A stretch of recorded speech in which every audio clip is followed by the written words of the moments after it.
तो ये तब्दीली की है, तब्दील हुई जिंदगी तबलीग के जरिए। आमीन नई वाले ने 3000 लड़की नचाई, डांस कराते थे, 100 रुपए टिकट होती थी। हमारी 290 रुपए 1 मिनट की इनकम है। देश के 152 MLA MPओं के गाने गाए मन।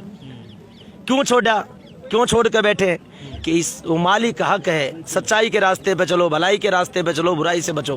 तब्दील हुई जिंदगी तबलीग के जरिए, नूरानी बनी बंदगी तबलीग के जरिए। शिर्क कुफ्र हस्द बुग़्ज़ और रियाकारी, निकली है दिल की गंदगी तबलीग के जरिए। फकीर हो के जमाने में नाम करते हैं, जमीन पे रह के फलक पर कयाम करते हैं। जो काम दुनिया में शाहों के बस की बात नहीं, वो काम मेरे नबी के गुलाम करते हैं।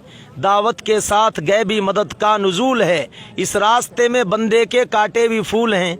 इस काम में जो लग गया वो बच गया समझो, जन्नत का पाउडर इसी रास्ते की धूल है।